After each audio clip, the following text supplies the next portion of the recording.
জিহ্বা এবং লজ্জাস্থানে দুটি জিনিস যদি হেফাজত করতে পারে তাহলে জান্নাতের গ্যারান্টি। এর মানে এটা নয়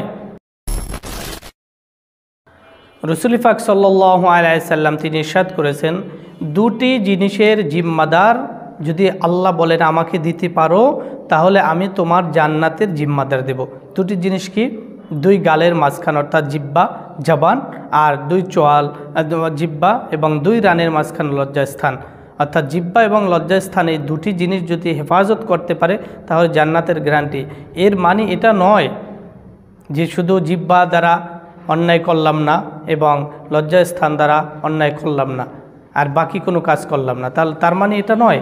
আপনি নামাজ পড়বেন, রোজা রাখবেন, সৎ পথে চলবেন, হারাম খাবেন না, হালাল খাবেন, মানুষকে উপকার করবেন, দান সদকা করবেন, যেই সময় যে মৌসুম আসে আমলের সেটা করবেন। করার পরে এই দুটি জিনিস যদি আপনি নিজেকে সংরক্ষণ করতে পারেন, হেফাজত করতে পারেন, তাহলে সেই ক্ষেত্রেই আল্লাহ তাআলা বলেছেন তোমাদেরকে আমি জান্নাতের সার্টিফিকেট দেব। কারণ হলো এই দুটি জিনিস মানুষকে জবান এবং লজ্জাস্থান, এই দুটি জিনিস দ্বারাই প্রত্যেকটি অন্যায় কাজের সূচনা হয়। প্রথম হয় কথা দ্বারা, আপনি একজন আরেকজনের সাথে কথা না বললে কখনোই তার সাথে ওঠা বসা হবে না। এই জন্য প্রথম শুরু হয় জিহ্বা দ্বারা, দুই চোয়ালের মাঝখান অর্থাৎ জিহ্বা। এই জিহ্বা দ্বারা যদি আপনি বেগানা কোনো মহিলার সাথে কথা না বলেন তাহলে তার সাথে ওঠা বসারও কোনো সুযোগ নাই। কিন্তু আপনি এটা দ্বারা শুরু করলেন, এরপরে উঠলেন, বসলেন, একটু ঘুরতে গেলেন, এরপরে আর বাকি যা সেটা তো আপনি করে ফেললেন। তো এই জন্য আল্লাহ রসুল সাল্লাল্লাহু আলাইহি সাল্লাম তিনি বান্দাদেরকে এইভাবে আল্লাহ রসুল জানিয়েছেন যে আল্লাহ তাআলা যে তোমাদেরকে সুযোগ দিয়েছেন জবান এবং লজ্জাস্থান হেফাজত যদি করতে পারো তাহলে তোমাদেরকে জান্নাতের জিম্মাদার আল্লাহ দিয়ে দেবেন। তার মানে এটা নয় আর কোনো ইবাদত করতে হবে না, অবশ্যই ইবাদত করতে হবে। যেমন 5 ওয়াক্ত নামাজ রোজা আপনার উপর ফরজ, এটা অবশ্যই অত্যাবশ্যকীয়, আপনাকে পালন করতেই হবে। পবিত্র মাহে রমজানের একটি মাস রোজা, এটা আপনার রাখতেই হবে। হজ ফরজ হয়েছে, হজ করতেই হবে। জাকাত ফরজ হয়েছে, জাকাত দিতেই হবে। এগুলো তো আপনার করতেই হবে। এরপরে এজন্য আল্লাহ তাআলা শুধুমাত্র বান্দাকে কিছু জিনিস বলে সুযোগ দিয়েছেন যে দেখো এই কাজগুলো করো আমি তোমাকে জান্নাত দেব। তার মানে এটা নয় আর বাকি যে কাজগুলো আছে সব বন্ধ রাখতে হবে, এটা নয়। এজন্য আসুন আল্লাহ তাআলা আমাদের সঠিক বুঝ দান করুন।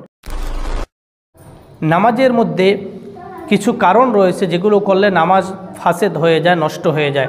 তার মধ্যে অন্যতম কারণ হলো নামাজে অশুদ্ধ পড়া। নামাজ যে কোনো ব্যক্তি যদি অশুদ্ধ পড়ে তাহলে তার নামাজ হবে না।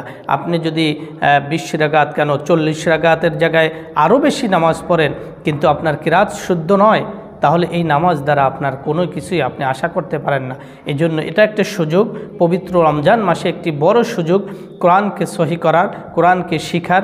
যেহেতু কোরআনের মাস এবং এই কোরআন নাজিল হওয়ার কারণেই আল্লাহ তাআলা রমজান মাসকে এত সম্মানিত করেছেন।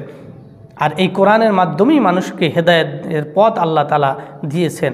এই জন্য প্রত্যেকের উচিত আল্লাহ তাআলার কোরআনকে বোঝা, পড়া, তারতিলের সাথে সহিশুদ্ধভাবে, কোনোভাবে অশুদ্ধ না পড়া। কারণ আল্লাহ রসুল বলেন কিছু কিছু কারি আছে যারা কোরআন তেলাওয়াত করে আল্লাহ তাআলা তাদের উপর লানত করেন। তো এই ধরনের পড়া পড়ে তো আপনার কোনো ফায়দা নাই। এজন্য যতটুকু পারেন আপনি শিখেন, আপনি সহিশুদ্ধভাবে তারতিলের সাথে যেভাবে আল্লাহ তাআলা বলেছেন সেভাবে পড়ার চেষ্টা করুন। অন্যথায় কিন্তু আপনার সবের জায়গায় উল্টো আরও পাপ হয়ে যাবে। এজন্য চেষ্টা করুন, চেষ্টা করলে যে কোনো কাজই সম্ভব। চেষ্টা যদি আমরা করি, চেষ্টা করে যদি এক ব্যক্তি প্লেন বানানোর পরে সেটা শূন্যতে উড়াতে পারে তাহলে আপনি কোরআন কেন বুঝবেন না, কোরআন কেন পড়তে পারবেন না? কোরআন এমন আহামরি কোনো জিনিস নয়।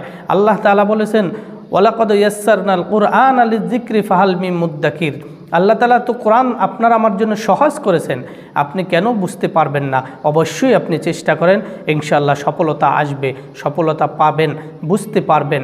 আপনি যদি ইঞ্জিনিয়ার পড়তে পারেন, ডাক্তারি পড়তে পারেন, আপনি এত এত কিছু করতে পারেন, তাহলে আপনি কোরআন কেন পারবেন না? এটা বলাটা এটা বোকামি ছাড়া আর কোনো কথাই নয়।